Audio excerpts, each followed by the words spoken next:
pluralismo religioso no Brasil, ou a diversidade religiosa, como alguns estudiosos preferem, ele pode ser visto com mais intensidade ou menor intensidade, dependendo do lugar que nós colocamos sobre ele.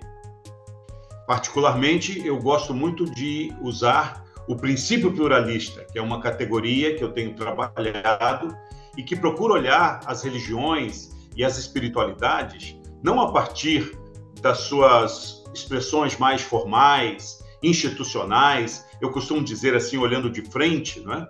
Mas especialmente a partir das fronteiras destas experiências religiosas, destes grupos religiosos, com outros grupos religiosos, ou também as fronteiras que eles estabelecem com a sociedade, na dimensão política, na dimensão econômica, na dimensão cultural, e também as fronteiras internas que cada grupo tem, porque os grupos não são homogêneos.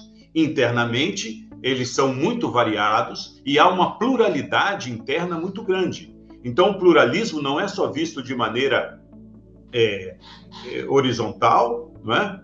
Com um grupo ao lado do outro, por exemplo, o cristianismo, o judaísmo, as religiões afro-brasileiras, mas também de maneira assim, transversa, não é?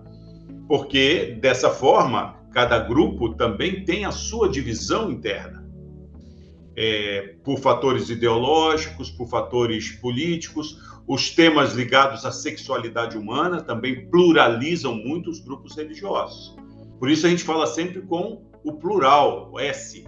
Ao invés de falar espiritismo, nós falamos espiritismos, até porque no meio espírita há grupos, por exemplo, que são identificados como espíritas pelos direitos humanos, que são diferentes de outros grupos espíritas.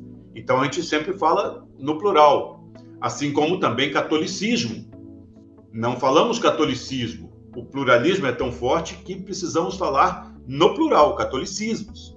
Nós vamos ter expressões católicas como por exemplo, a CNBB, que é o Conselho Nacional de Bispos Católicos do Brasil, que tem um posicionamento, tem uma visão. E nós vamos ter também, por exemplo, o grupo Católicas pelo Direito a Decidir, que trata de questões de gênero, numa linha mais avançada nas temáticas sociais relativas à sexualidade, por exemplo. Ambos são católicos, mas são pluralizados internamente por diversos elementos. E assim nós temos redes católicas de movimentos LGBTs e outras expressões, como comunidades eclesiais de base, numa linha mais ligada à justiça social, ligada à relação entre a fé e a política, no seu sentido mais crítico, mas também tem movimentos carismáticos. E aí é uma dezena, talvez até centenas, de diferenciações de grupos. Isso se dá também dentro do cristianismo, no meio evangélico. Nós temos as antigas e famosas tradições evangélicas, né? Denominações evangélicas, que podem ser colocadas lado a lado, como os batistas, os metodistas, a Igreja Universal do Reino de Deus, a Assembleia de Deus, e, ao mesmo tempo, esses grupos também são diversificados nas suas composições ideológicas internas. Então, nós vamos ter, por exemplo, a Frente de Evangélicos pelo Estado de Direito, ou movimentos de juventude, ou também comunidades inclusivas no tocante à sexualidade humana, e que são evangélicas, mas são muito diferentes de grupos como os liderados pelo pastor Silas Malafaia, por exemplo, e outras expressões e lideranças conhecidas no país. Também as religiões afro-brasileiras. Nós não podemos falar do candomblé, nós temos que falar dos candomblés, porque existem particularidades regionais, existem expressões fronteiriças da cultura que em determinado momento se expressa de uma forma, em determinado momento se expressa de outra.